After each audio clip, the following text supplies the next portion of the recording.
Quando eu disser 3, você vai virar-se em direção a esta pessoa e vai dizer para ela: calma, vai se cumprir tudo. Amém? A palavra é esta: calma, vai se cumprir tudo. Todas as vezes que você deseja acalmar alguém, você precisa estar um tom acima dessa pessoa, porque senão o nervosismo dela vai sufocar a sua palavra de direcionamento. Camila, eu não entendi. Vai entender. Quando eu disser 3, você tem que falar calma como se estivesse nervoso. Você vai dizer: calma, vai se cumprir tudo. Quem entendeu, diga amém. É 1, é 2, é 3, vai. Calma. Vai se. Para o outro vizinho agora, vai. Calma. Tudo que Deus disse a seu respeito, tudo que o Senhor liberou sobre a sua vida, tudo que a palavra de Deus garante acerca da sua pessoa. Oh, aleluia, aleluia, aleluia. João 19, 23. Quem achou, diga amém.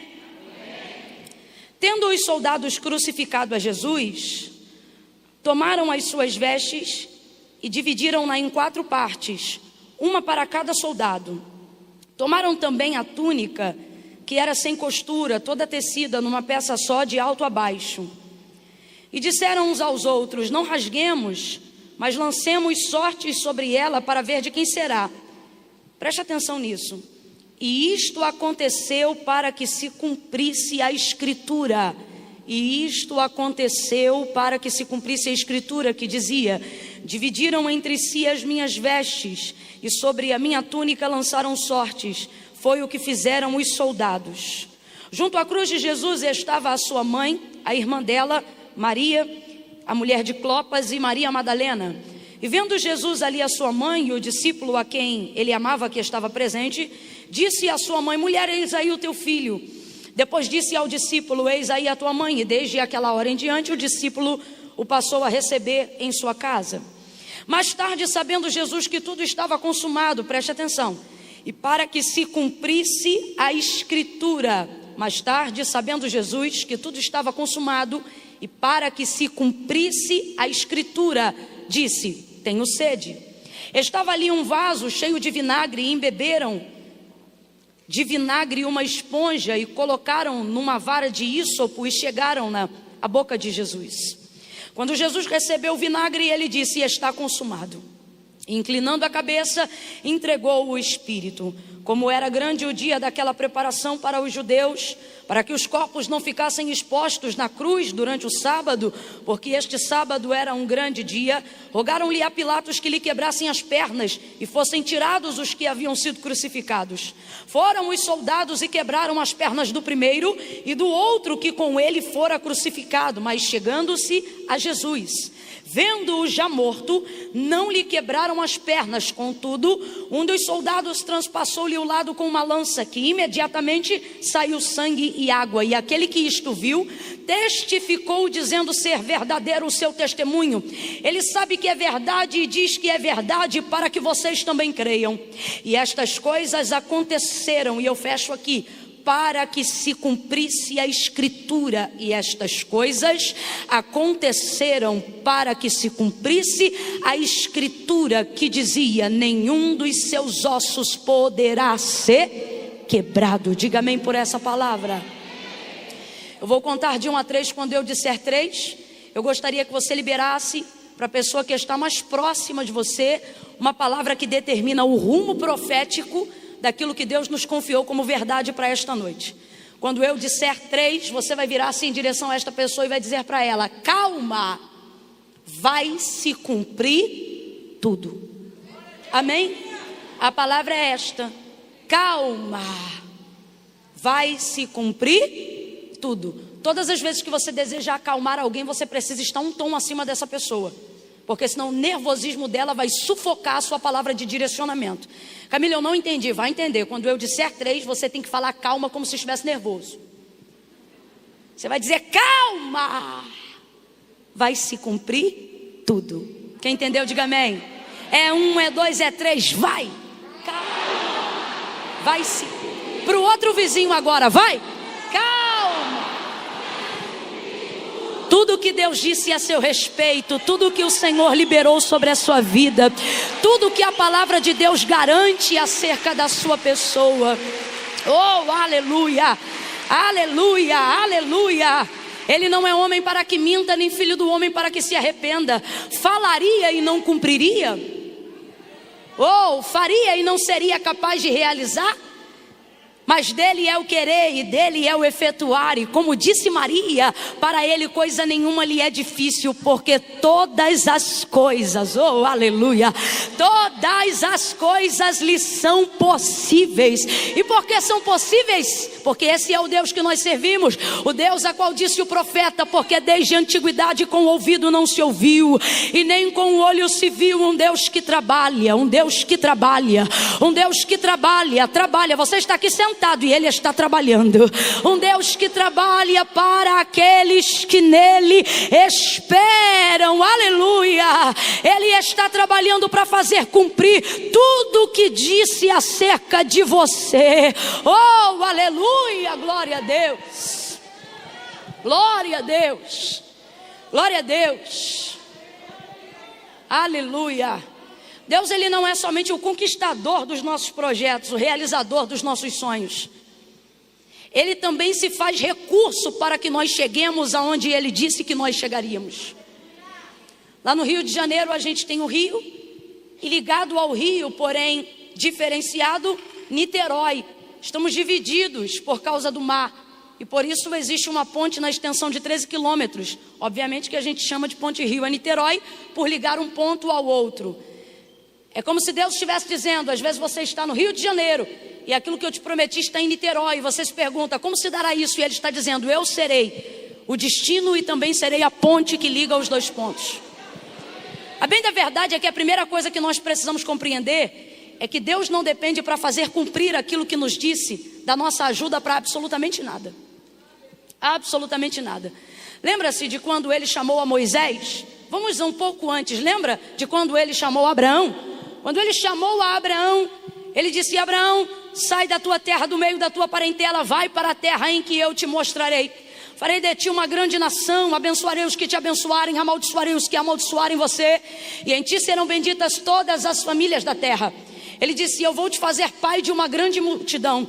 Eu vou te dar uma nação que se chamará pelo seu nome.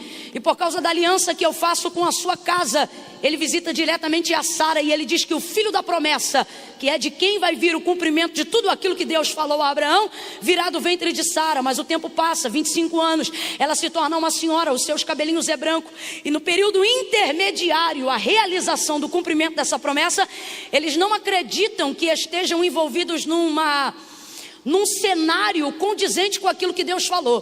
Quanto mais discrepante for o cenário real que você tem hoje em relação à promessa que Deus te fez, mais verdade é que foi Deus que falou. Você leva isso para a sua vida. E ela já estava inserida dentro deste contexto. Porém, eles são pioneiros no exercício da fé. Hoje nós sabemos disso, mas eles ainda não sabiam. Então, pensando que deveria fazer alguma coisa a fim de cumprir aquilo que Deus já havia determinado sobre Abraão, ela coloca Agar, a sua serva, alcançada do Egito, sobre a cama de Abraão, e ela diz, deita com ele, e diz, Abraão, deita com ela. E o filho que o Senhor nos prometeu virá dela. Aí o Senhor se manifesta mais uma vez para Abraão. Logo em seguida esse episódio diz para ele, Abraão, anda na minha presença e ser perfeito. Deus sabe que o homem não pode ser perfeito na sua totalidade. A Bíblia diz que todo homem peca, e o que diz que não peca já mentiu, porque todo homem é pecador. Paulo fala sobre isso abertamente na carta aos Romanos capítulo 7, quando ele diz, o querer bem está em mim e eu projeto fazê-lo, mas quando vou executá-lo, encontro outra lei, a lei do pecado, que trabalha na minha carne e milita contra o querer bem que está em mim, de modo que o bem que quero fazer, não faço, mas o mal que eu não quero, faço, e faço sem programar, por causa da minha natureza adâmica, caída. É o que Paulo está dizendo. Então, quando o Senhor diz a Abraão, anda na minha presença e ser perfeito, Ele não está falando sobre um padrão de moralidade que não pode ser acessado pelo homem. Ele não está falando sobre um padrão de santidade cuja mente do homem veloz como não possa pecar nem em pensamento. Não é isso que Deus está exigindo de Abraão. O termo correto aqui, se Deus fosse falar a grosso modo, o que Ele está dizendo é: Abraão, anda na minha presença e faz o que a gente combinou. E o que a gente combinou? A gente combinou de você fazer a sua parte e eu vou fazer a minha. O que Deus está dizendo é: quando eu libero uma palavra sobre a tua vida e quando eu libero uma promessa sobre você, eu não estou julgando que você tenha capacidade de fazer aquilo que eu prometi. Por quê? Primeiro ponto, porque eu nunca dou nada que alcance as suas mãos. Uma das maiores comprovações de que a palavra é de Deus e a promessa é de Deus, é que Deus faz aquilo numa esfera inédita, sobrenatural e absurda, para poder mostrar que o lugar que você vai chegar só poderia alcançar com a mão dele, do jeito dele, da forma dele, pelos métodos dele, com o recurso dele. Por isso ele diz que escolheu aqueles que não são, para confundirem aqueles que pensam que são. Escolheu as coisas loucas deste mundo para confundir as que acham que são sábias, as fracas para confundirem as fortes. Tem gente que é capaz de fazer coisa que a gente ainda não é capaz de fazer, mesmo estando fora da presença de Deus. Você sabia disso? E de vez em quando dá um parafuso de incompetência com relação a gente, quando a gente diz: manda do céu, eu tenho a mente de Cristo, eu sou filho de Deus, dizimista, ofertante. E o outro cabeçudo, nego velho, que não sabe de nada das coisas de Deus, consegue chegar em lugares que eu não chego, porque ele tem ferramentas e recursos e mente e inteligência e etc, e dá uma trava na gente e a gente diz: como pode? E aí, se você não vigiar, você começa a querer fazer uso dos recursos que você tem para chegar nos lugares que os outros chegaram, só para provar que com Deus você pode ser melhor. Mas ter uma vida com Deus não é provar para as pessoas que a gente pode ser melhor, porque não é sobre provar o que a gente pode fazer, é sobre provar o que Deus fez até na vida de um miserável como nós. Compreenda isso. Então, quando o Senhor fala a Abraão, só para a gente entender isso aqui, Ele está dizendo: Abraão, primeiro ponto, eu não preciso de circunstâncias favoráveis para fazer cumprir aquilo que eu te prometi. Pelo contrário, eu só te prometi o que te prometi, porque a sua circunstância atual, ela é discrepante à realidade da minha promessa. Será que você nunca parou para pensar que o tripé da fé e da invocação, da nossa sabedoria acerca de Deus, testemunhal, ela funciona sobre as bases de uma família que não tinha recursos para ser quem Deus era? Por exemplo, qual é o memorial que nós fazemos do testemunho de quem Deus é para nós? O memorial de Abraão, Isaque e Jacó. Por isso nós dizemos: o nosso Deus é o Deus de Abraão, Isaque e Jacó. Deus de Abraão, o Deus que faz a promessa. Deus de Isaque, o Deus que cumpre o que prometeu. Deus de Jacó, o Deus que dá estabilidade e manutenção àquilo que já fez, depois que a promessa se cumpre. Isso aqui resume a obra de Deus na vida, claro, a grosso modo, na vida daquele a quem Ele chamou, a quem Ele fez uma promessa. Agora, sabe que você nunca parou para pensar? Olha isso aqui. Quando Deus chama Abraão, o papo de Deus com ele é: você vai ser pai de uma grande nação. Ele está dizendo: eu vou te fazer pai de filhos nascidos de filhos e filhos dos seus filhos, e vocês serão tão populosos, tão populosos, tão populosos, que serão peregrinos em terra estranha. Eu vou precisar preparar um território e um hectare que comporte uma família, não, que comporte milhões e milhões e milhões. E por isso deu a ele Canaã, a terra que mana leite e mel. Leite, manutenção, mel, novidade. Vai ouvindo isso aí. Deus traz a Abraão a revelação de uma palavra que é tão grandiosa. A gente olha para Abraão e vê um homem. Deus olha para o mesmo Abraão e vê uma nação. É igualzinho aqui agora. Eu olho para cada cadeira e só vejo uma pessoa. Deus olha para a mesma cadeira e para a mesma pessoa sentada e vê os filhos dele, os primos, o sangue, a hereditariedade. É assim que Deus nos vê, visitando a nossa geração. Ouça isso. Aí quando o Senhor faz essa promessa a Abraão, pare para pensar. Fala de filhos, fala sobre multidão, mas o texto é claro e diz que Sara era estéril. Complete aí para eu ter certeza que você está me ouvindo bem. Sara era? Aí Deus diz: vou fazer de você pai de uma grande nação. Vai usar o ventre da H? Não, vou usar o ventre da sua mulher. Mas espera aí, ela é? Aí Sara gera, nasce Isaque. Isaac tem bilhões de mulheres para escolher com quem casasse no mundo, mas Abraão diz: eu quero escolher uma moça à altura daquilo que Deus prometeu à minha casa. E diz ao seu servo: vai até a região antiga dos meus pais, onde está a minha parentela, e traga de lá uma moça. Meu Deus, poderia vir qualquer moça. O homem dobra o joelho perto de um poço para fazer uma oração, e ele diz: faça vir aqui a moça que me der de beber água e que der de beber água aos meus camelos. Ele faz a oração certa, no lugar certo, e na visão humana tudo ali tem que dar certo, e dá certo, mas parece que dá errado, porque podia chegar qualquer moça, e chega Rebeca, filha de Betuel, da casa de Abraão, e quando ela chega, ela faz tudo o que ele pediu em oração, porque quando você faz a oração certa, no lugar certo, antes da oração terminar, Deus responde a oração. Aí chega Rebeca, veja, Rebeca é resposta de oração, mas é complicado acreditar que ela é resposta de oração, sabe por quê? Porque Deus fez uma promessa grande para Abraão: você vai ter muitos filhos, vão ser uma nação.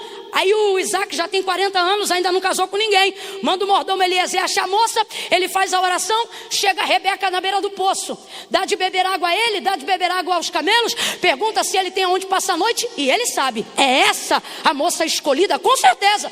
Leva ela embora da casa dos seus pais, concede ela em casamento para Isaac. Mas o texto diz que Rebeca era a Deus. Tem certeza que é a minha casa que vai ser uma nação? Tem certeza que é a minha família que vai vir uma multidão? Tem certeza que é de mim que vai nascer a maior geração que já existiu sobre a face da terra? Tem certeza que é de mim que tu levantarás a casa de Judá, a remanescente de Davi, a resplandecente estrela da alva? Tem certeza? Isso é grandioso demais para tantos ventres estéreis. Aí você pensa, é milagre, porque o texto diz, no cumprimento da conceição de Sara para Isaac, diz assim: Abraão orava e o Senhor visitou a Sara e ela gerou. Aí o texto diz que Isaac casa com Rebeca, ela também é estéril, mas sobre eles havia uma palavra. Palavra é escritura, é a transliteração do que Deus já disse no verbo. Então nós vamos trocar escritura por palavra. Vamos lá. Sobre a casa de Abraão havia uma, sobre a casa de Sara havia uma, sobre a casa de Isaac havia uma. Rebeca era estéril, mas sobre Isaac havia uma.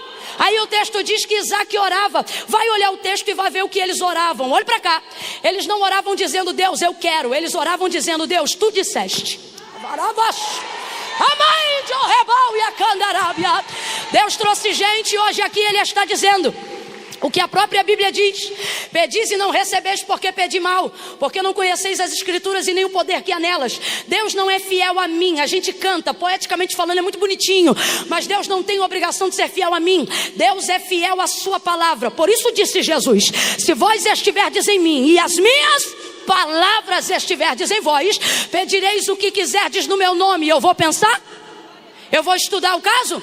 Não, pedireis o que quiserdes no meu nome e vos será feito. Não, Camila, mas tudo tem um tempo. Muitas vezes a gente usa o recurso do tempo do Cronos para poder justificar a nossa incredulidade no Kairos. Camila, eu ainda não entendi. Vai entender. Nós que fazemos parte do ministério da nova aliança, vivemos a glória revelada do próprio Deus em Cristo. Camila, o que você está dizendo? Estou dizendo que no Novo Testamento o nome de Deus é Já. Veja como o ministério de Jesus Cristo era executado aqui na terra. Quando alguém dizia: eu quero ser curado, ele não dizia: ore mais um pouco. Quando alguém dizia: eu quero ficar limpo, ele diz: seja limpo. Quando alguém dizia: eu quero andar, ele diz: levante e anda. Quando alguém dizia: eu quero ver, ele diga: abra os olhos e então veja. Era assim que ele fazia. Por quê? Porque ele estava inaugurando um ciclo aonde o poder da palavra de Deus seria real na vida de todo aquele que crê, que tem e que possui. Por isso ele estabelece a primícia do cumprimento, ligada sim ao imediatismo, não ao triunfalismo, mas ao imediatismo, quando ele diz: é tudo que pedirdes ao Pai em meu nome, eu farei. Mas quando eu farei? Se vocês fizerem de acordo com a minha palavra. Isaac ora, Abraão ora, e todos eles têm o mesmo raciocínio e a mesma linha de oração, que é a mesma que desenvolveu Moisés, que é a mesma que desenvolveu Jó muito antes de Abraão. Eles não oravam dizendo: eu quero. Eles não oravam dizendo: faz assim. Eles não oravam dizendo: é meu sonho. Eles não oravam dizendo: eu preciso. Eles oravam, pode olhar o texto, eles olhavam e diziam assim: porque tu disseste que faria. O que é isso? Isso é orar sobre a palavra que Deus liberou sobre mim. O que foi que Deus disse a seu respeito? E agora eu não estou falando só de ter alguém marchando na sua direção, colocando a mão sobre o seu ombro para te dizer, assim diz o Senhor. Não, mas eu estou falando sobre tudo que já foi tão patenteado a ponto de ser escrito, sobre tudo que já foi selado para ser cumprido. O que Deus disse a seu respeito. Sabe por que você está sem perspectiva de vida? Porque tu não sabes o que Deus disse a seu respeito. Sabe por que tu se sente sem propósito de vida? Porque tu não traz à lembrança o que Deus disse a seu respeito. Desculpa, mas eu vou falar rasgado, irmãos. Essa fé motivacional, ela é boa para animar, mas ela não é eficaz. Ela só dura 2 horas. Ela só dura o culto. Ela só dura enquanto o pregador prega. Ela só dura enquanto a gente canta. E por que que isto acontece? Porque as nossas expectativas estão em cima do que o outro fala, em cima do louvor, em cima da reunião entre os santos. E isso não é o suficiente para me dar estabilidade de exercício de fé, para ver a palavra se cumprir depois que o culto acaba. Por isso o Senhor tem nos reunido hoje aqui para um extra. Alavai de Orrebal e a Séria. E Ele está dizendo para nós nessa noite: você precisa aprender a orar a minha palavra, cantar a minha palavra e, acima de tudo, trazer à sua memória aquilo que eu disse a seu respeito, aquilo que a palavra de Deus garante a seu respeito. E aí, Camila, e aí que a bênção do Senhor, o sucesso de Deus sobre a sua vida se tornará inevitável. Qual foi a palavra que eu usei agora? O que é inevitável? Inevitável é aquilo que não pode ser evitado. Alguém que tem de Deus a palavra não corre atrás do milagre, é o milagre que corre atrás dele. Alguém que tem de Deus a palavra não corre atrás da porta, é a porta que corre atrás dele. Alguém que ora a palavra, vive a palavra, acredita na palavra e se respalda pela palavra, ele não precisa se esforçar sacrificialmente para viver o cumprimento de algo, porque ele acredita que quem fez a promessa é fiel para cumprir. E ele se lembra daquilo que foi dito. Ele se lembra daquilo que foi dito. Mas o que está acontecendo? Está acontecendo que nós temos vivido dias aonde a nossa fé tem a durabilidade de um culto, aonde a nossa expectativa só funciona enquanto está sendo movida por algo, por um dia ou por alguém. Isso não é o ruim, mas eu preciso ser honesta, não é o suficiente. Mano do céu, eu podia pregar tanto hoje aqui, se eu tivesse tanto poder para tal, a ponto de criar asas e voar nessa igreja. Poderia ser espetacular, semelhante a um show pirotécnico espiritual. A gente ficaria impactado, mas isso não seria de relevância para a transformação da sua vida. Por quê? Porque a asa ia voltar, a luz ia apagar, para casa você ia voltar. Por isso o Senhor diz: ei, as palavras, as minhas palavras são fiéis e verdadeiras, porque céus e terras passarão, mas as minhas palavras nunca hão de passar. Eu estou me sentindo movida pela palavra, por isso eu acredito que coisas extraordinárias vão conhecer a partir de hoje, vão acontecer a partir de hoje. Me faça uma gentileza, coloque os 2 pés sobre o chão, você que pode, os 2. Bata firme o suficiente para sentir se é sólido debaixo dos seus pés. Firme o suficiente. O povo aqui é tudo pentecostal. Falei para bater, já está assim. Dê uma pisada firme aí, veja se é sólido. Maravilha. Dê uma olhada sobre o seu teto. Ele me parece, daqui de onde estou olhando, extremamente consistente, retilíneo e muito bem colocado. Se cair uma chuva lá fora, sinto que não seremos atingidos. Se ventar lá fora, sinto que não vai soprar aqui dentro, porque estamos debaixo dessa cobertura. Você sente isso também? Olhe para cima. Está firme? Parece bom para você? Me parece muito seguro, sim ou não? Sem preguicinha, sim ou não? Então bate de novo, vê, tá sólido? Aqui embaixo está sólido e em cima está consistente. Deus está dizendo para alguém hoje aqui: e se eu te disser que aquilo que eu liberei a seu respeito é mais consistente do que o chão que sustenta seu corpo, é mais firme do que a cobertura que paira sobre a sua cabeça, mas não damos à palavra o crédito que damos ao chão que está debaixo dos nossos pés? E também não damos ao mesmo crédito a palavra sobre nós, como damos a cobertura do nosso teto? Por isso o Senhor, Ele é claro em dizer que a fé vem pelo ouvir e não pelo ver. Nós não andamos por vista, andamos por fé. E qual é a sensação? Não, como é que chama quando a gente fala olfato? Sentido. O sentido da fé não é ver, o sentido da fé é ouvir, porque a fé vem pelo ouvir e o ouvir da palavra de Deus. Você pode orar muito, pode ser de vigília, do manto, do propósito, do jejum de Daniel, da barba crescida, do cabelo rapado, da cinza, do pano de saco. Mano, você pode ser do ré, do prado, você pode ser do que for. Pode ser do espiritual, do fluvial, do lençol freático espiritual. Você pode ser do que for. Nada substitui a necessidade de saber o que Deus disse a seu respeito e ter isso como paradigma de fé para que todas as coisas aconteçam na sua vida. Olha o que o Senhor disse quando estabeleceu a lei, que é a palavra para o seu povo depois da libertação do Egito. Se vocês ouvirem, se vocês atenderem, se vocês obedecerem os mandamentos que eu, o Senhor vosso Deus, vos ordeno hoje, Ele diz: eu farei. Não são vocês que farão, Ele diz: eu farei. Por quê? Porque Deus corresponde à sua palavra. Eu farei com que essas bênçãos desçam de Hebrom. E quais eram as bênçãos que Deus havia preditado sobre aquele lugar? Bendito será o teu ventre, bendito será o fruto da tua amassadeira, bendito serão os teus filhos. Eu vou falar numa linguagem do século 21 para todo mundo entender e glorificar. Ele está dizendo: bendita será a tua conta corrente, bendita será a tua poupança, bendito será o teu PIS, o teu PASEP, o teu INSS, a tua empresa, os teus negócios. Bendita será a tua vida física, bendita será a tua saúde emocional, bendita serão os teus filhos, os filhos deles com eles, e os filhos dos seus filhos, dos filhos deles com eles. O Senhor está dizendo: eu não vou me envolver só com você, eu vou me envolver e vou abençoar a tua casa, a tua família, a tua hereditariedade, até 1000 gerações. Se você se lembrar daquilo que eu liberei sobre você, ainda que um neto seu não se lembre, ainda que um filho seu não se lembre, se você caminhar de acordo com a minha palavra, o seu neto pode esquecer, seu filho pode até esquecer, mas para honrar a aliança que você fez com a minha palavra, eu vou lembrar seu neto, eu vou lembrar seu filho, eu vou lembrar sua família. Camila, e o Senhor faz isso? Faz. Ele fez isso com Salomão por amor de Davi, ele livrou a Ló por amor de Abraão. Quando você faz uma aliança com a palavra de Deus, os filhos podem até não se lembrar, mas se você orou por eles antes de nascer, se liberou sobre eles palavra, antes mesmo deles se desviarem, o Senhor está dizendo: porque sou fiel à minha palavra, serei fiel a você, e também alcançarei os seus filhos. Aí olha o que ele diz. Alivia o compressor para mim só um pouquinho, por favor. Aí ele diz: eu farei. Porque tem coisas na nossa vida que só Deus faz.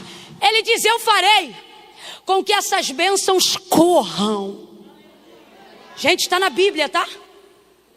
Eu farei com que essas bênçãos corram atrás de vocês.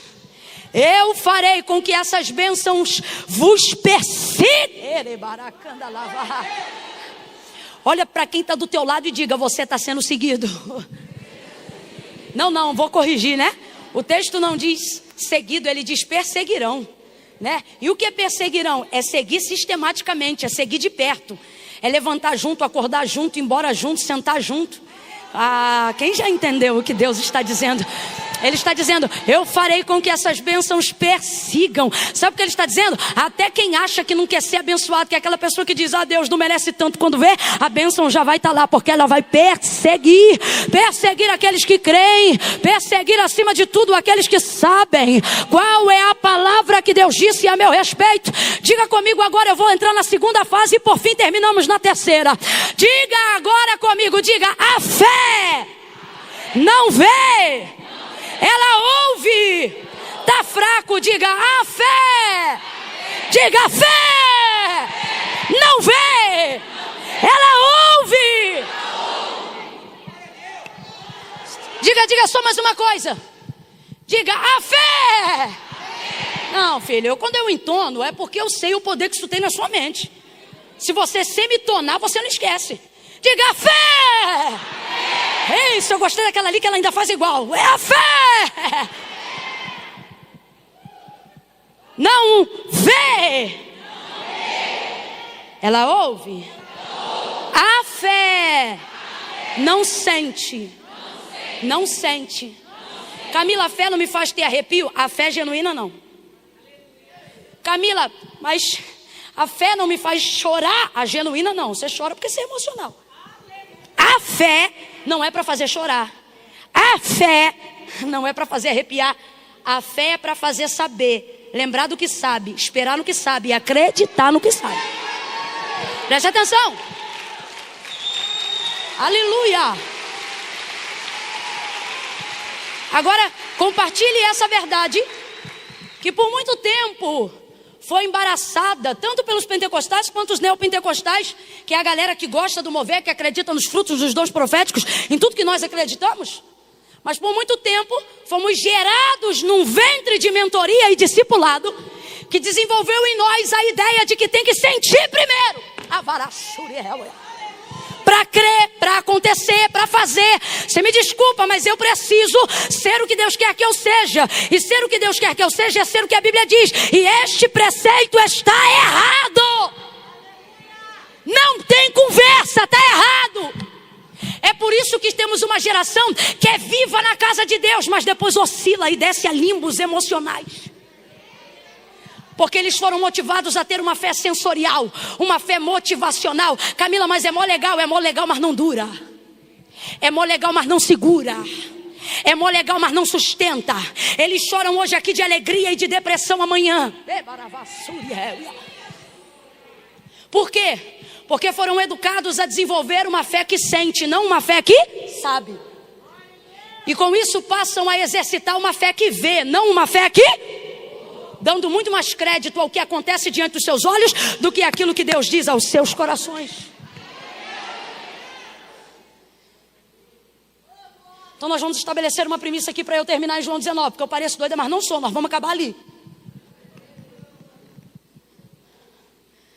Essa fé pode ser verdadeira, no sentido de ser intencional. Camila, eu quero de verdade, eu amo o Senhor de verdade, eu sou íntegro de verdade, eu desejo acertar de verdade, mas guarde o que eu vou lhe dizer. Um erro não deixa de ser um erro só porque foi cometido sinceramente. Vai gerar consequências. E acerca do exercício da fé, ou a gente corrige e vive o que Deus tem, ou viverá de reservas de frustrações e de momentos de consolação. Frustra hoje, consola amanhã. Ou seja, você só vai trabalhar no remediativo. E uma fé que remedia ainda não é suficiente, é muito limitada. O que é melhor? Tratar-se de uma doença ou viver um tipo de vida que tal doença jamais te alcance? Deus está dizendo para nós que nós estamos fazendo uso indevido da fé, utilizando ela como se só fosse agente remediativo e não preventivo. E por que isto está acontecendo? Porque estamos caminhando de acordo com uma fé que vê e não que ouve. Porque estamos caminhando de acordo com uma fé que sente, não que sabe. Tem até um jargão entre os crentes, eu já vi isso muitas vezes. Olha, eu senti de fazer isso, eu senti de fazer aquilo. E às vezes extrapola tudo, porque a Bíblia diz que o coração do homem, ele é... Mas quando você deixa suas emoções governarem a sua vida, errar é só uma questão de tempo. Com isso eu preciso estabelecer uma certeza e uma máxima hoje aqui para que você entenda. A primeira coisa para você aprender a corrigir a expectativa da sua fé verdadeira: Deus não depende da sua fé para nada. Abra a mente e ouça isso.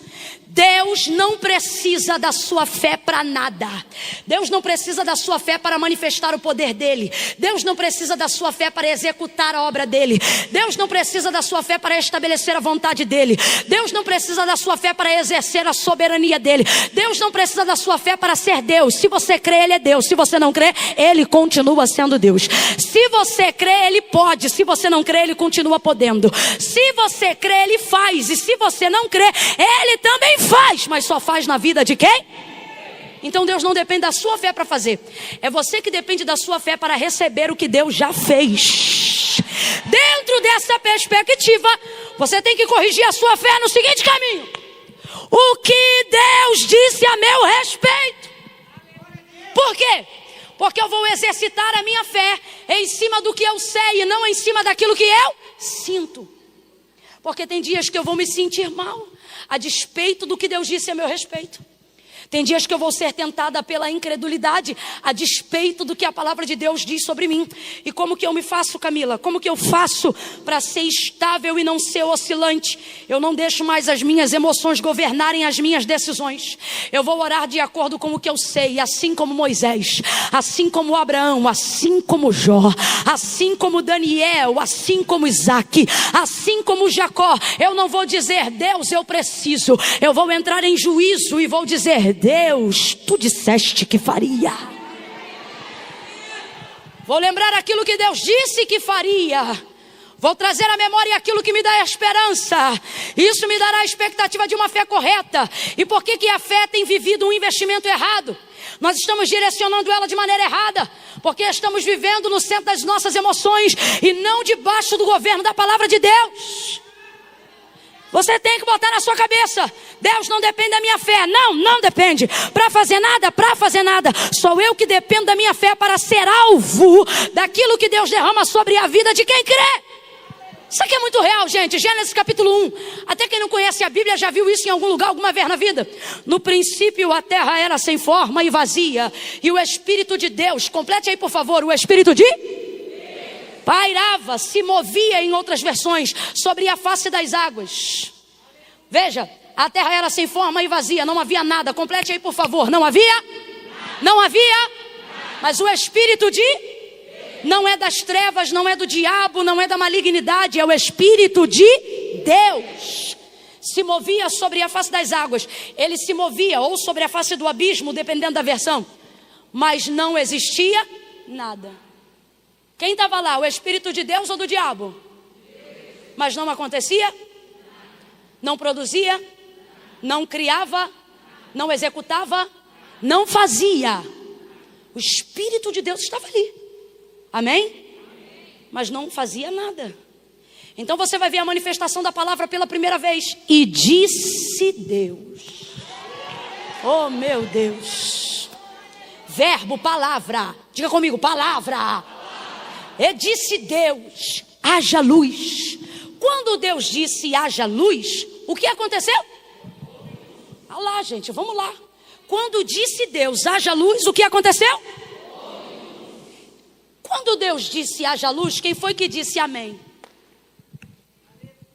Quando Deus disse haja luz, quem foi que disse está ligado, terra? Quando Deus disse haja luz, quem foi que disse eu creio? Vamos ser aqui, o Senhor ele trabalha na nossa mente de acordo com a nossa racionalidade. Então agora eu não vou contar com a sua espiritualidade não, porque eu estou pregando até o incrédulo. Vou contar com a sua inteligência. Eu não falo o que eu quero ouvir nem o que você sente. Fala o que você sabe. Gênesis capítulo 1. E disse Deus, haja luz e houve luz. Há exercício de fé para que haja criação em Gênesis 1? Não, porque o autor da carta aos Hebreus já deixou rasgado para a gente. Ele disse, porque céus e terra, tudo que existe e tudo que há, não foi feito por prova aparente do que se vê, mas foram criados pelo poder da sua palavra. Então preste atenção. Deus precisou de fé para criar tudo que existe e que há? E por que a gente usa a nossa fé achando que é Deus que precisa dela?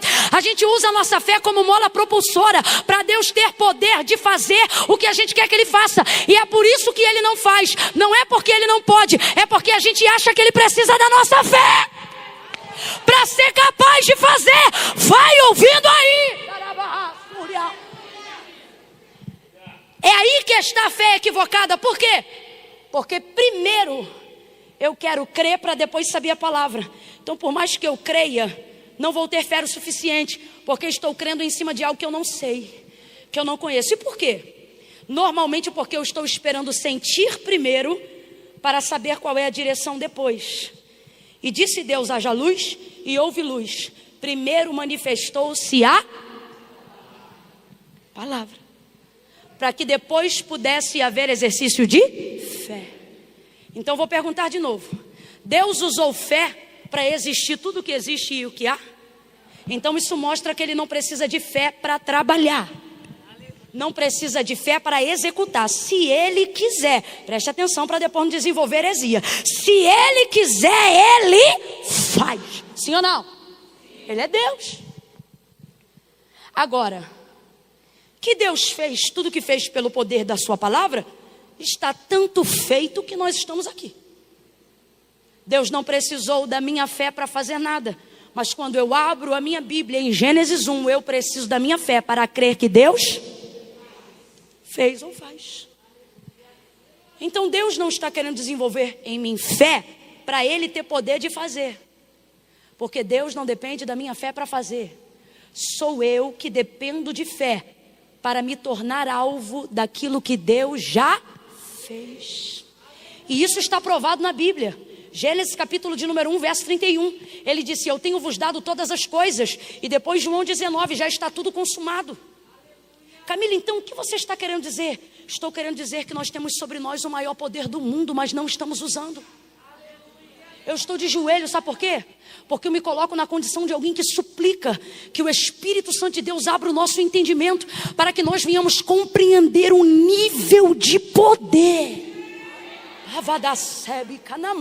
Feche os seus olhos por alguns instantes.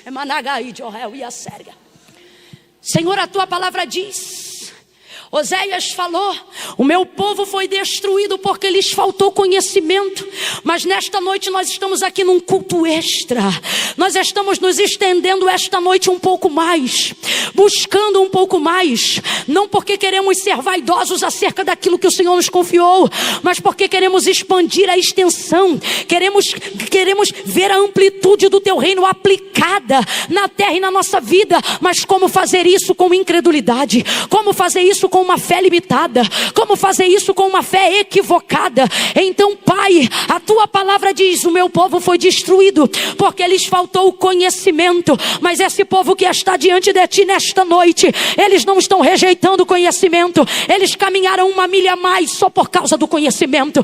Nós temos aqui, Senhor, gente cansada, com dor na coluna, esporão no pé, outros que vieram do trabalho, gente que amanhã 4 horas da manhã vai precisar se levantar, mas eles não querem ser destruídos pela ignorância, eles querem ser edificados pelo conhecimento. Então nos ajuda a crescer na graça e no conhecimento, e corrige a fé.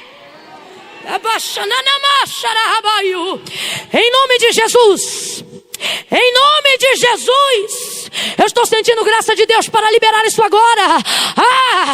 Coloque as suas mãos para cima em sinal de quem pede, em sinal de quem suplica, e diga comigo: em nome de Jesus, Espírito de sabedoria, abre a minha mente. Em nome de Jesus. Será que você nunca se perguntou? Nós estamos aqui numa maioria gigantesca de homens e mulheres que já amam e servem ao Senhor, de gente que conhece a sua palavra, apesar de não meditar nela de dia e de noite. Mas estamos aqui numa maioria de gente que tem Deus e tem palavra. E se tem Deus e tem palavra, por que não está se cumprindo? Não é porque Deus não pode fazer, digo mais, não é porque Deus já não tenha feito, mas é porque nós não estamos nos posicionando na condição de receber tudo aquilo que Deus tem para dar e para fazer. E quando eu falo sobre fazer na hora, eu estou falando que a vontade de Deus para a vida daquele que recebe uma palavra não é protelar, mas Ele quer fazer acontecer. Você precisa se perguntar isso agora. Se eu tenho o Deus que faz e tenho a palavra que me habilita a receber, por que eu não recebo? Por que não acontece? Por que a gente fala de prosperidade e ainda não está prosperando? Não vou nem falar de riqueza, porque a Bíblia é clara: riqueza não é para todos, mas prosperidade é para todo aquele que crê. Por que fala de cura e não estamos sendo curados? Porque na verdade a nossa fé já está acomodada em dizer: não era da vontade de Deus, não era do tempo de Deus, querendo na verdade botar na conta de Deus o que é débito da nossa. Débito. Queremos diminuir a grandeza das promessas, não porque Deus não pode fazer, mas porque nós não temos fé o suficiente para receber. Então a gente quer dizer que não é bem desse jeito, não é bem dessa forma. Vai ver, não foi isso que Deus quis dizer. Por isso nós estamos utilizando hoje o que a Bíblia diz e não o que eu penso e nem o que você pensa, porque o que está escrito e o que está feito, está feito. Gênesis 1, está provado que Deus não precisou de fé para criar o que havia criado, mas está provado que nós precisamos de fé para crer que foi Deus que criou. O texto diz ali que Deus criou tudo. Ele fez tudo. Completa aí, igreja, por favor. Ele fez? Ele fez? E não só fez, mas concedeu a nós o uso, o direito de usufruir. Ele disse: tudo tenho feito e tudo tenho vos dado.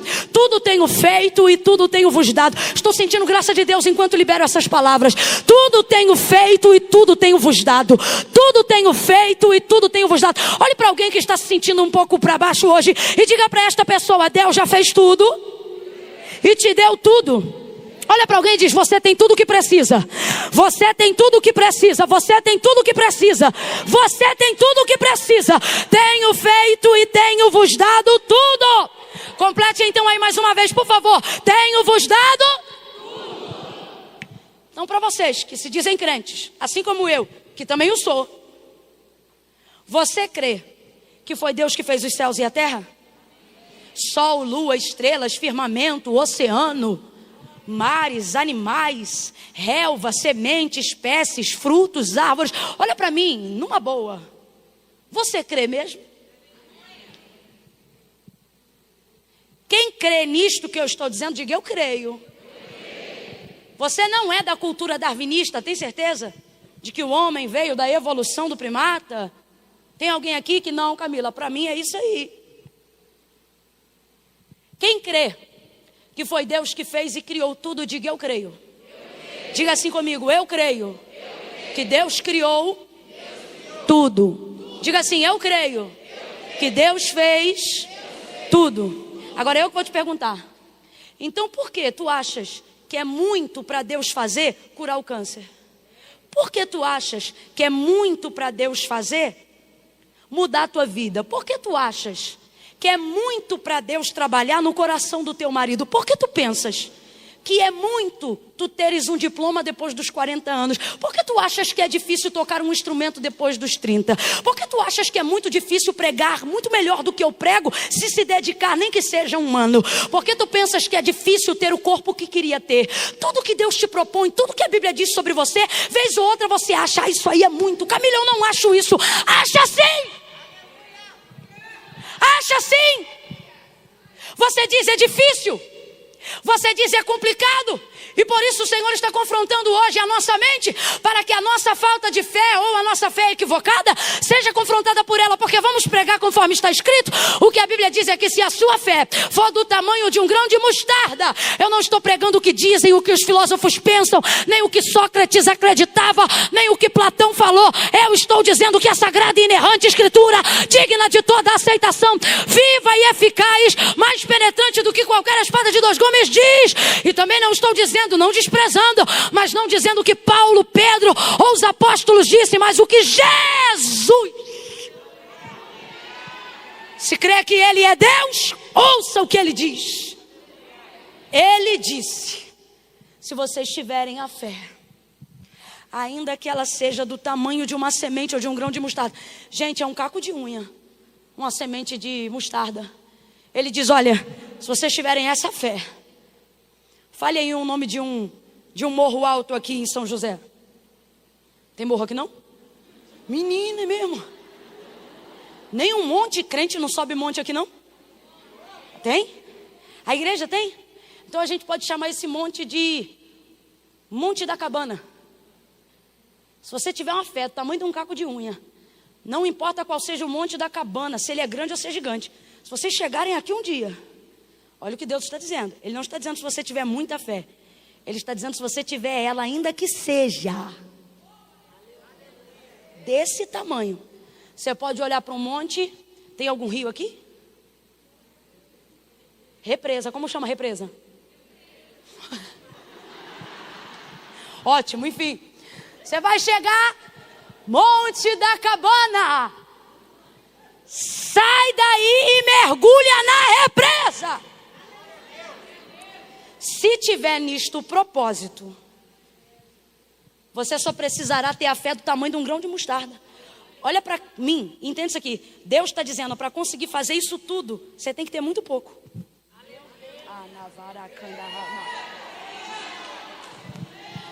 Para conseguir fazer coisas gigantes, você não precisa ser gigante. Você pode ter uma fé pequena. Não, isso aqui é literal. A fé pequena, ela também é útil, mesmo que seja limitada. Veja o que ele disse para os discípulos: vocês não têm fé? Não, ele disse: homens de pouca fé, pequena fé.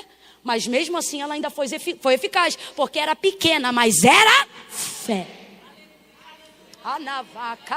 Você desculpa, mas aprove Deus trazer os maduros para confrontar. Eu não sei se teve gente que entrou hoje aqui e falou: vou tomar um leitinho, um milkshake. Deus falou: pega esse pão de 4 dias e manda ele para dentro, e quando entalar, bebe água e empurra.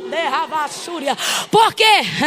Porque ele pode não ser confortável no teu paladar, mas vai te dar a nutrição que você precisa, a força que você precisa, o avanço que você precisa. Então qual é a realidade do texto? A realidade é que não estamos tendo fé nenhuma. Porque se tivéssemos uma mesmo que pequena, seria limitada, mas ainda assim seria fé. Então o que precisamos fazer hoje? Passar a crer mais. E qual é a única forma de crer mais? Sabendo o que a palavra diz sobre mim. Sabendo que... Não leva mal não, não leva mal não, não leva mal não. Eu vou falar rasgado. A gente é bonzão de aprender os hinos na hora. Tem gente que ouve uma vez e já está pronto. A gente é show de bola de compreender a harmonia, o endereço do caminho da igreja também. Se deixar, o carro vem sozinho. A gente consegue os horários do culto sem precisar ter na tabela, na geladeira. A gente é bom de memorizar os ambientes que nos trazem conforto, as oportunidades que nos trazem leveza. Mas a gente acha que 5 minutos para ler um texto é demais. E a gente acaba profetizando, pregando, falando e orando em cima do que os outros disseram e não do que a gente leu, não do que a gente aprendeu. E é aí que a ignorância começa a entrar e começa a perverter a nossa fé. Mas o Senhor hoje nos trouxe aqui, e a mim também, porque estou sendo visitada pelo Senhor, e por isso orei com vocês ainda antes de concluir a mensagem, porque Ele está dizendo: se você tiver palavra, você terá uma fé tão grande que não é você que vai deixar a depressão, é a depressão que vai deixar você. Camila, eu não entendi, vai entender.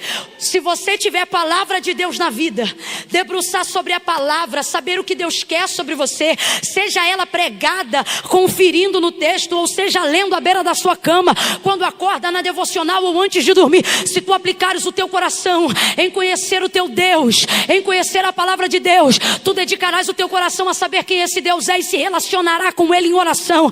E se você tiver na vida a palavra em oração, não tem morro da cabana, não tem represa. Deus abre e fecha as comportas dos céus a hora que você pede.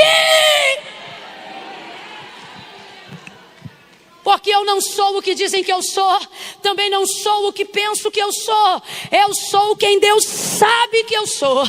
Então, se eu quero revelar a minha identidade ao mundo, e se eu quero descobrir qual é o propósito de Deus para o mundo, não adianta 1 milhão de cursos motivacionais. Eles vão ajudar, eles vão auxiliar, se a base da minha vida for a palavra de Deus. João 19, e eu encerro. 3 coisas. Eu disse quantas coisas? 3. Quantas? 3. Primeira coisa. Jesus está em João 19 no pior momento de sua vida. O pior momento de sua vida. Pior. Ele está na hora que foi chegada. A hora das trevas. Hora da dor. Hora da agonia. Açoite, sangue, surra, coroa, canada, cruz, cravo. Meu Deus.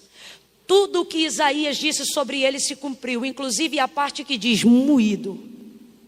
Se podemos resumir a obra do Calvário, é isso. Ele foi Não, o que é ser moído? É sofrer na totalidade. Jesus sofreu de dentro para fora e de fora para dentro. Sofreu na alma, sofreu nas emoções, sofreu no espírito e também sofreu no corpo, na carne. Sofreu abandono e rejeição. Não estou falando só de Judas e de mais alguns discípulos que não seguiram até o Calvário. O texto diz que o seu pai também lhe desampara naquele dia. Não havia refrigério de alma e nem consolação. Você conhece o texto? Elohim, Elohim, labak sabatani. Deus meu, por quê me desamparaste? Tudo isso para que eu e você fôssemos alcançados hoje com esse poder que eu estou pregando hoje aqui. E no pior momento de sua vida, a palavra precisou se cumprir. Porque para que toda a palavra se cumpra, ela tem que se cumprir também nos momentos difíceis. E agora eu me dirijo a pessoas que não estão vivendo os momentos mais fáceis da vida.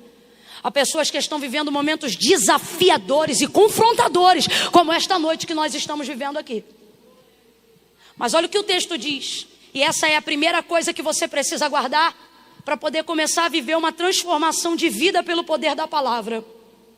O texto diz que agora ele vai passar um nível muito grande de vergonha, porque o Cordeiro Imaculado, o Filho unigênito do Pai, o Santo de Israel, será despido das suas vestes. Vão pegar uma parte e vão rasgar. A outra parte, que é a túnica, vão lançar sortes. João está lá presenciando e vendo pessoalmente o que está acontecendo. E aí ele diz assim: fizeram isto os soldados. O quê? Rasgaram as vestes e lançaram sortes sobre a túnica. O texto diz que quem fez isso foram os soldados. Vem comigo nessa equação para a gente fechar junto. Quem fez isso foram os? Só que João também diz no mesmo versículo, que é o versículo de número 24. Fizeram isto os soldados, mas diz o porquê fizeram. Fizeram isto para que a escritura se cumprisse. Oh, alguém já começou a entender. Deus está dizendo para mim e para você, através da sua palavra, tendo João como testemunha no dia da crucificação. Ele está dizendo, ele foi envergonhado, ele foi desnudado, os algozes rasgaram as suas vestes, lançaram sortes sobre a sua túnica. Fala para mim, é desagradável ou não é? É desconfortável ou não é? É constrangedor ou não é? É absurdo ou não é? Você já está vivendo no pior momento da sua vida e ainda ter que compartilhar esse momento com as piores pessoas. Só que João, ele diz, quem fizeram isso foram os soldados. De novo, gente, quem fizeram isso foram os? Mas olha o que ele diz, fizeram isso para cumprir a... Vamos trocar a escritura por palavra para todo mundo entender. Eles fizeram isso para cumprir a... Fizeram isso para cumprir a... Primeira coisa que você tem que entender nessa fase difícil que você está atravessando. Coisas ruins que estão acontecendo com você, ao redor de você. Pessoas ruins que estão tendo acesso à sua vulnerabilidade e à sua fraqueza. Deus está dizendo, se tu creres que eu tenho sobre ti uma palavra, tu também crerá que até o adversário está cumprindo o seu propósito. Que até esse inimigo está cumprindo aquilo que eu disse a seu respeito. Olha para quem está do teu lado e diga, sabe aquele fofoqueiro? Sabe aquele quizumbeiro? Sabe aquele camarada que já preparou o dossiê para queimar teu filme? Já inventou o processo para confundir tua história? Deus está dizendo, como um ponteiro que funciona no relógio, ele também está sendo usado para cumprir o meu plano na tua vida. Oh, aleluia! Aleluia! Se é para aplaudir ao Senhor, aplauda com vontade, celebre a sua palavra. Reage à sua palavra. Uau, Deus está dizendo a alguém hoje aqui, vai cumprir tudo, vai cumprir tudo. Não vai ser fácil ver Deus cumprindo tudo, mas vai ser bom ver que Ele cumpriu tudo. Tudo que Ele falou. Vai doer, mas vai cumprir. Vai chorar, mas vai cumprir. E sabe qual é a alegria de viver o cumprimento, mesmo que seja algo difícil, debaixo da palavra de Deus? A alegria de saber que alguém vai pensar, eu destruí, eu envergonhei, eu fofoquei, eu traí, eu abandonei. E Deus olhando dizendo, eu planejei, eu arquitetei, eu construí, eu determinei, eu alinhei, eu planejei. Porque você olha os soldados rasgando, você pensa, Deus, o Senhor não está vendo? Mano, quando você tem de Deus uma palavra, Deus não precisa olhar para você para cumprir o que falou. A palavra dele manifesta a vontade dele. Você pode estar na mão do adversário, no que tange até a sua vulnerabilidade acessada. Você pode estar tomando Rivotril, um de manhã, um sublingual à tarde e outro à noite, e ter a sensação, Deus não está me vendo. Deus está dizendo, eu não preciso te ver, você só precisa ter sobre ti uma palavra. E ela sou eu na sua vida. A gente tem a sensação, foram os soldados que fizeram? Então eu estou na mão dos soldados, diga, eu estou na mão da palavra. Eu estou na mão da palavra. Eu estou na mão da palavra, eu estou debaixo da palavra, eu caminho sobre a palavra, eu acredito na palavra. Assim como o meu Deus, ela pode ser invisível, mas também é real. Tempestade, e dizem os discípulos, é um fantasma. Jesus diz, não, sou eu, não temam. Aí Pedro diz, se és tu mesmo, manda a palavra, manda-me ter contigo sobre as águas. Aí a epígrafe do texto diz, Pedro andou sobre as águas, mas também poderia estar escrito, Pedro andou sobre a palavra, porque o homem não pisa na água sem afundar. Se ele pisou e não afundou, foi porque ele disse, manda a palavra primeiro, faz a ponte que eu ando sobre ela, libera a palavra que eu caminho sobre ela. Eu não vou ver, mas eu vou flutuar, eu não vou ver, mas eu vou acreditar. Você diz, eu preciso de saúde, eu preciso de dinheiro, eu preciso de carro. Deus está dizendo, se você entender o poder da minha palavra, você vai fazer o que Pedro fez. Vai olhar para Jesus e vai dizer, basta uma palavra. Perdão, o centurião vai dizer, basta uma palavra. Olha, eu vou lá na sua casa, não precisa ir lá em casa não. Sou um homem sujeito a autoridades, o meu filho está em casa, está doente. Mas se tu mandar uma, olha como é o ministério de Jesus, olha como é o poder da palavra. O homem chega em casa, procura o menino, cadê? Levantou e já comeu, está de pé. Que horas era isso? Aí a pessoa diz, era umas 5 da tarde. Ele disse exatamente a hora que ele liberava a... Você só precisa de palavra. E a palavra vai trazer o plano, a palavra vai trazer o recurso, a palavra vai trazer a visão, a palavra vai trazer o projeto, a palavra vai trazer o recurso. Mas a gente quer tocar nos recursos sem utilizar-se da palavra. Você quer achar que são os outros que estão fazendo, os outros que estão programando, mas não são. Deus está dizendo, se você crê que a minha palavra sobre você, até no dia mau, você vai ver o cumprimento da minha palavra sobre você. Segunda coisa, diga para quem está ao seu lado, segunda coisa. Eita preguiça, sai dele, diga, segunda coisa.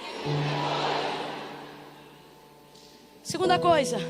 Ai Camila, é que eu já estou enfadado, ótimo, sinal que você está bem saturadão de palavra. Que adianta terminar jogando a cadeira para o alto, virando cambalhota? E depois como é que foi? Pregou o quê? Mano, eu não sei, mas foi muito bom.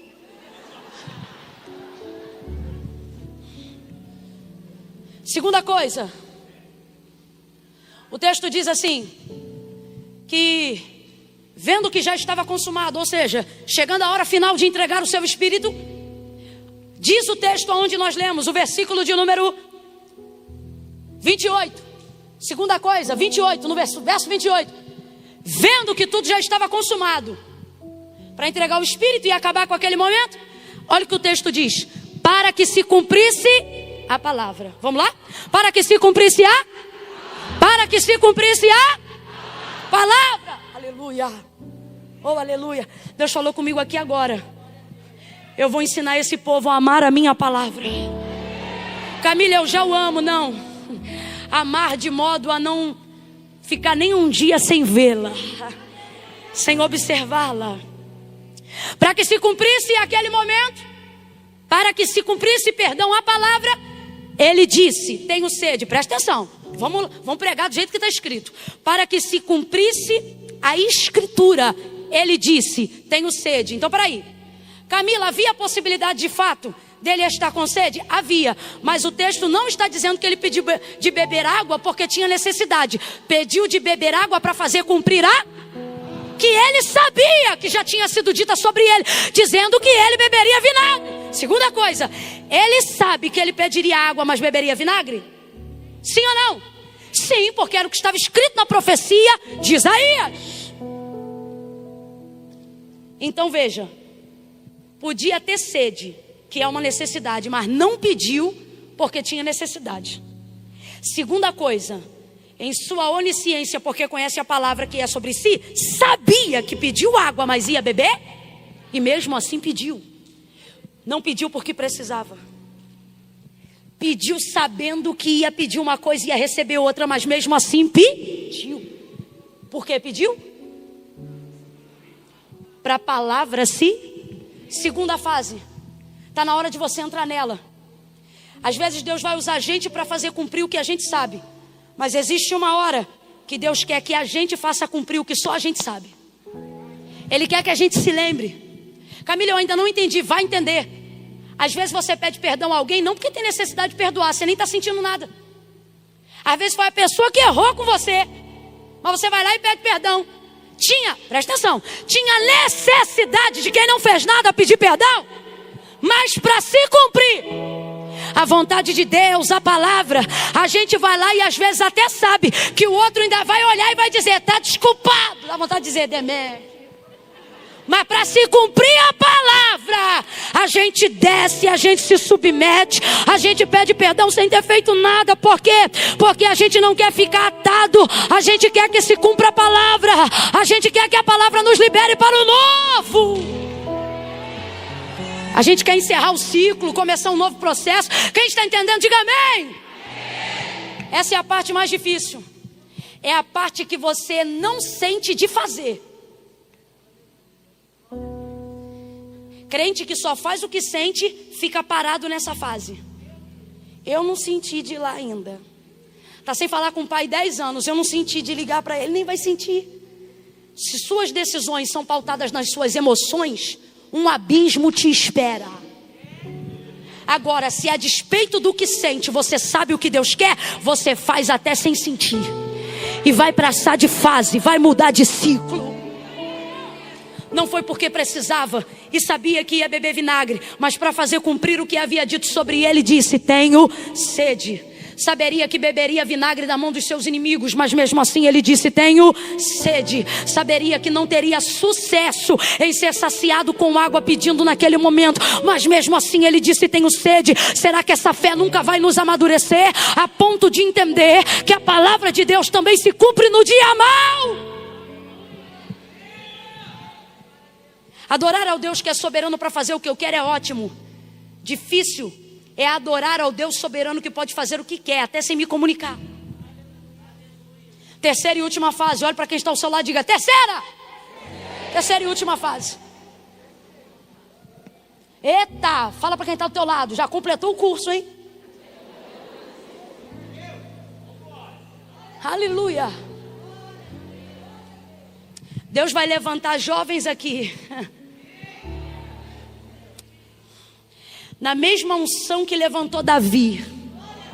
A Navai, Jorel e a Sérgia. Quando ele disse, tu me fizestes, por causa da tua palavra, mais sábio do que os anciões do meu reino.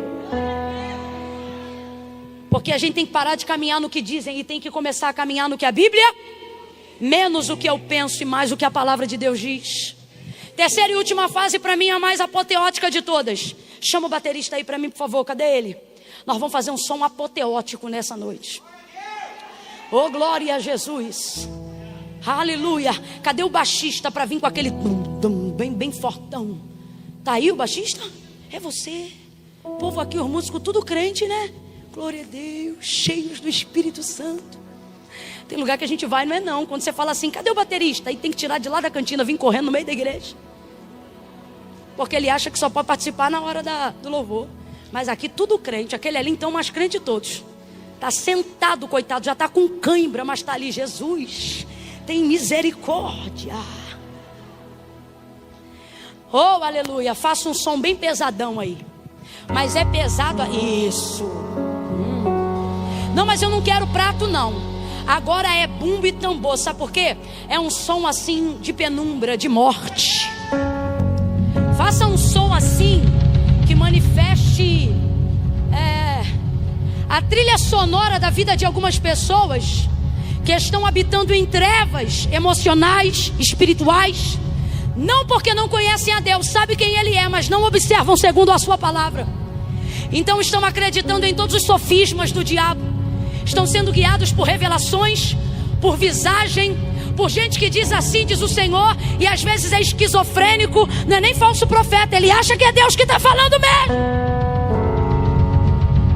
E a mensagem que o inferno tem tentado produzir é a mesma hora, e eu imagino que seria essa trilha sonora da crucificação de Jesus quando chega a hora das trevas. E diz assim, acabou, é morto o rei dos judeus. vai ser sepultado o Salvador do mundo. Ele tinha a palavra, ele era a palavra. Em verdade vos digo, ele pregou a palavra. Mas olha aí o que dá viver a palavra. Olha aí o que dá, está morto, está crucificado. Só que tudo isso era para cumprir a palavra. Tem gente aqui que só está perdendo, só viveu o luto e só está rompendo mesmo em dificuldade, porque deseja ser fiel à palavra. Guarde o que eu estou lhe dizendo. Se tu fores fiel à palavra em vida, até depois da morte a palavra reagirá por você. Jesus está em vida e ele diz para que se cumpra. Jesus está em vida e as vestes são rasgadas para que se cumpra. Mas agora ele morre. E morto não pode reagir. Morto não pode se defender. Morto fala. Morto se protege. Morto se defende. Morto argumenta. Para mim a terceira e última fase é a mais apoteótica de todas. Porque aqui a palavra não se revela usando pessoas. Aqui a palavra não se revela manifestando coisas. Aqui ela se manifesta sozinha. Segura aí agora que a trilha sonora vai mudar. Por quê? Porque agora ela vai fazer algo sozinha. Ó, a primeira vez usou os soldados é quando usa o adversário para fazer eu cumprir o que Deus quer. Segunda vez é quando usa a mim mesmo, consciente do que eu sei que Deus quer de mim, para fazer o que tem que ser feito, independente do que eu sinta. Deus usa pessoas, mas Deus também me... Terceira e última fase. Ah, meu Deus. Aí aqui, irmão. Aí aqui, ó. Camila, a terceira fase está onde? Se você quiser em casa, você olha. A terceira fase está aqui, ó. Verso 35 e 36. João está dizendo: eu sou João, que fiquei lá e vi o que aconteceu até o final, para que vocês acreditem que o que eu estou falando não foi apenas o que eu ouvi, mas foi também o que eu vi. Ele diz: olha, preste muita atenção.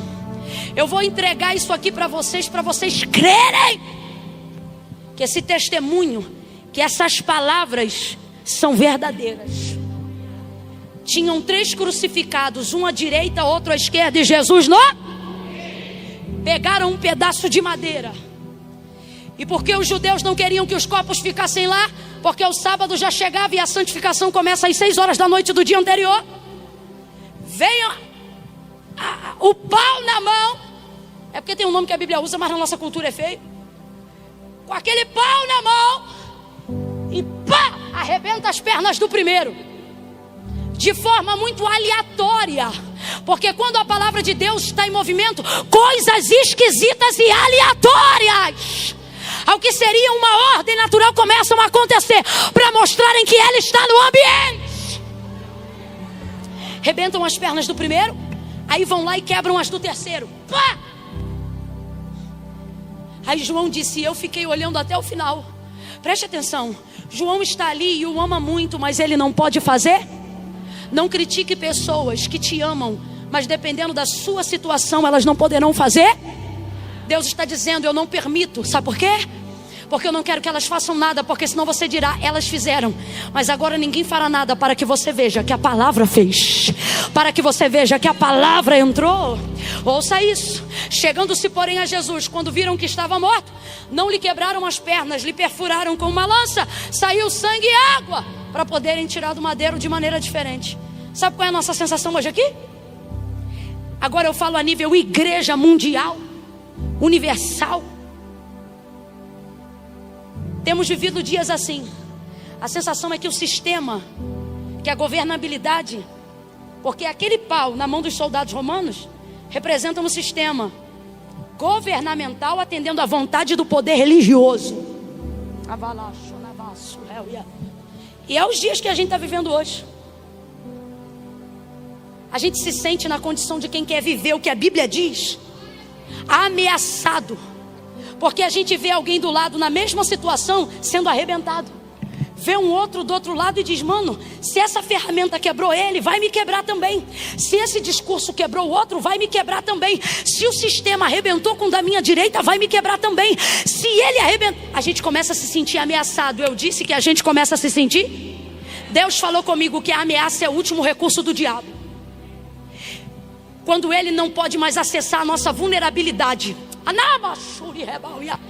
quando ele não pode fazer mais nada, Ele ameaça. Por quê? Porque para fazer o que ele quer, ele precisa da autorização de Deus. Mas na fase final, Deus não deixa. Porque agora não é os outros que movem, não sou eu que movo, não é o diabo que move. Agora quem vai mover é a... Então nessa hora Deus não dá acesso. Todo projeto que o diabo quer arquitetar, ele precisa da autorização de Deus para executar, se não houver legalidade. E na vida de quem tem palavra não há legalidade. Por isso, para destruir a Jó, ele teve que dizer: Deus, deixa. E o Senhor deixou. Mas depois ele ficou descredibilizado, porque Jó disse: Deus deu. E o diabo está ali: mas eu tomei. E ele, de vez de dizer o diabo tomou, ele diz: Deus tomou. Por quê? Porque ele não dá crédito ao diabo. Aí o diabo só fala no capítulo 1 e não fala nunca mais. Por quê? Deus mandou o diabo embora? Não, porque a atitude de Jó fechou as portas para a ação do diabo. Aí escute isso. Escute isso. Quando a gente vê o da direita sendo arrebentado e o da esquerda sendo arrebentado, a gente se sente ameaçado. Eu digo, Deus, coisa ruim é se sentir ameaçado. É ver alguém dizendo: eu vou te matar. É ver alguém dizendo: viu como eu destruí o filho da vizinha? Também vou destruir o teu. Viu como eu acabei com o casamento dele? Também vou acabar com o teu. Viu que aquela casa não aguentou a tempestade? Eu também vou derrubar a sua. Aí a gente olha as ferramentas dele, vê que de verdade ele já destruiu pessoas, ministérios, igrejas, vidas. A gente diz: o próximo é a gente. A gente se sente. Deus me disse: calma. A última ferramenta que o diabo pode utilizar, e tudo que ele tem é essa: a ameaça. Porque quando você não pode executar o que quer fazer, só te resta ameaçar, que é para dar ao outro a sensação de que você vai fazer o que você sabe que não pode ser feito. Deus está dizendo: você vê vulto na cozinha e se sente ameaçado. Você está quase sofrendo de bexiga arriada, porque não consegue atravessar do quarto para o banheiro, porque parece que o diabo está dentro da tua casa. Será que tu nunca pensou que ele pode até andar do quarto para a sala, da sala para a cozinha, mas já percebeu que ele não deita do teu lado? Já percebeu que ele não toca na tua carne? Já percebeu que ele tenta influenciar seus sonhos, mas não pode governar a sua vida? Sabe o que Deus está dizendo? Se levante dessa cama e vá no banheiro a hora que você quiser. Sabe o que Deus está dizendo? Dobre o joelho na madrugada de luz acesa ou apagada. Sabe o que Deus está dizendo? Clame de pé ou deitado. Só não acredite nessa mentira, porque na fase final do processo, do cumprimento do que Deus disse que ia fazer, tudo que resta a ele é ameaçar. Então, se ele está ao derredor, mas ainda não te quebrou, se ele está dizendo que vai fazer, mas ainda não fez, é porque ele não pode fazer. Ele não pode fazer. É mentira do diabo. É mentira do diabo. Olha para quem está ao seu lado aí agora. Quem tem Bíblia, segura a Bíblia. Quem tem Bíblia, pega a Bíblia.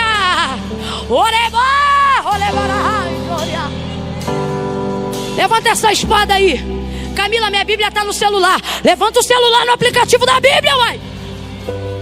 Camila, eu não tenho Bíblia, não tem problema. Aqui tem o suficiente para a gente cobrir você com a palavra que a gente tem.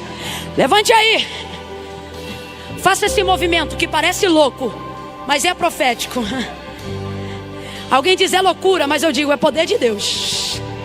Levanta aí. Faz assim sobre a sua cabeça.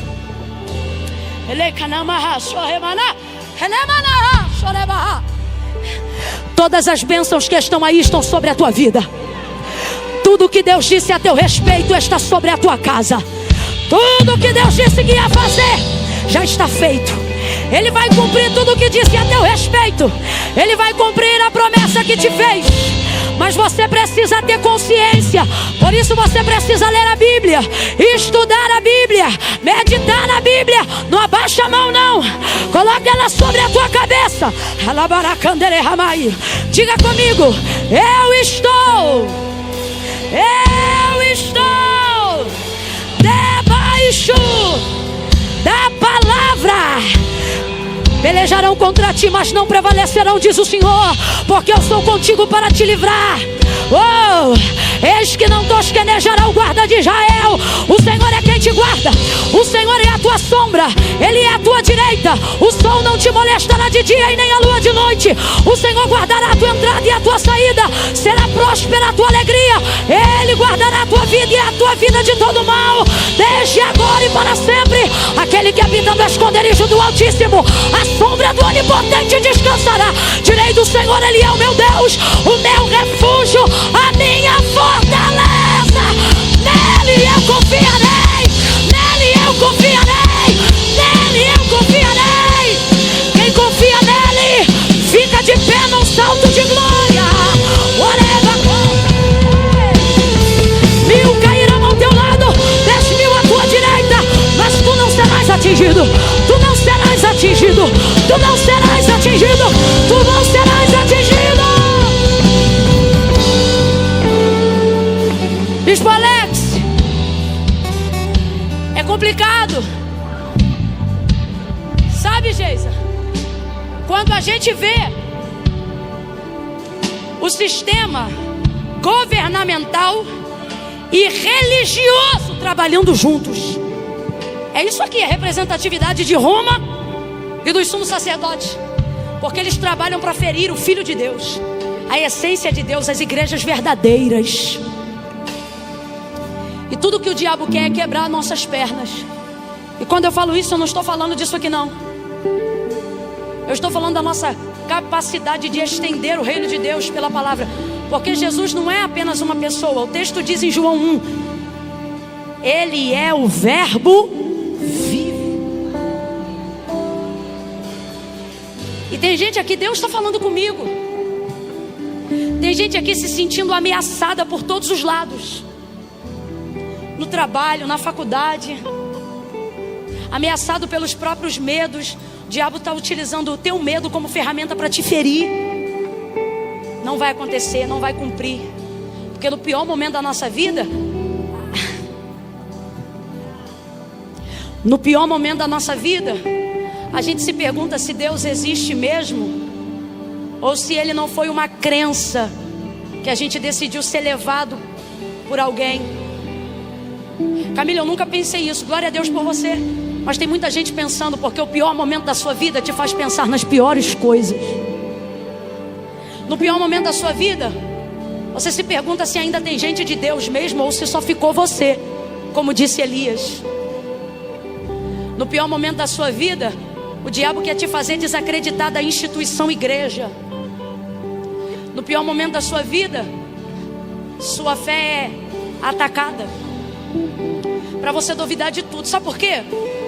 Porque é mais fácil crer podendo falar, é mais fácil crer podendo reagir. Só que Jesus está morto. Complete aí para a gente encerrar junto. Jesus estava morto.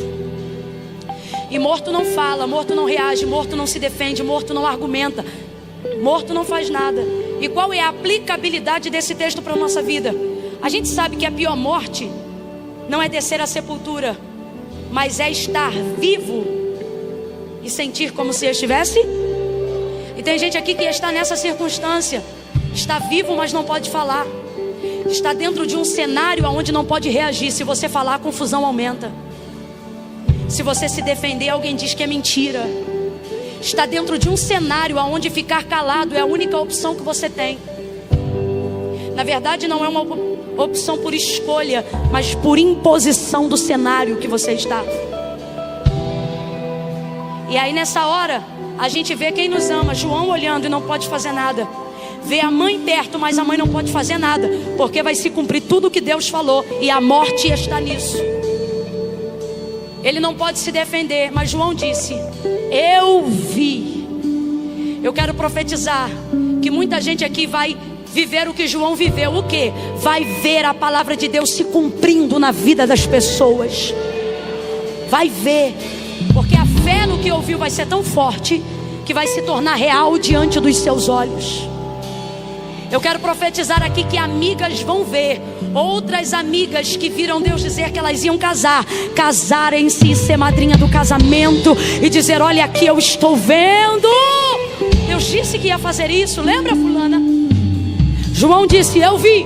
Chegando-se porém a Jesus, vendo que estava morto, perfuraram-lhe com a lança.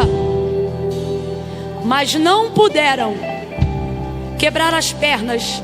João diz, não é que, para a gente entender, não é que eles não tinham na mão um instrumento para quebrar, não é que eles não tinham autorização institucional para quebrar, eles tinham, eles queriam e eles podiam, segundo a lei deles. Mas João disse, não podiam tanto assim, porque sobre ele havia uma palavra que dizia: nenhum dos seus ossos poderá ser quebrado. Sabe o que Deus está mandando você profetizar na vida de alguém? Que mesmo que você esteja vivendo o pior momento da sua vida, Deus está dizendo: há limites, há limites. Eu não vou deixar acontecer e nem terminar como muitos estão pensando que vão terminar. Há limites. Camille, qual é a minha garantia? A garantia é o que Deus disse a meu respeito. E Deus não disse que terminaria com morte. Deus não disse que terminaria arrebentado. Deus não me disse que eu terminaria quebrado. O que Ele me disse é que melhor é o final das coisas do que o início delas. E ainda que você tenha enterrado pessoas, se você está vivo, Deus está dizendo: não é porque acabou para elas que acabou para você. Ainda não acabou para você. Você está vivo e viva porque eu ainda tenho um propósito. Um propósito. E a minha palavra vai manifestar. A minha palavra vai manifestar. Tu serás guiado pela minha palavra, orientado pela minha palavra. A minha palavra vai manifestar, vai executar toda a minha vontade. E ela vai tirar da mão do adversário o poder da ferramenta dele para te destruir. Vou perguntar de novo: Jesus está vivo ou morto? Vivo ou morto? Está vivo. Hoje ele está vivo, mas naquele momento Jesus estava. Ele não podia se defender. Quem o defendeu? Quem reagiu por ele? Quem protegeu ele? Deus está dizendo: quando eu ver que você guardou a palavra, mesmo que não haja mais em você poder para reagir, a palavra vai reagir, vai se manifestar, vai te defender. A palavra de Deus vai em direção a você. Fecha os teus olhos, curva a sua cabeça.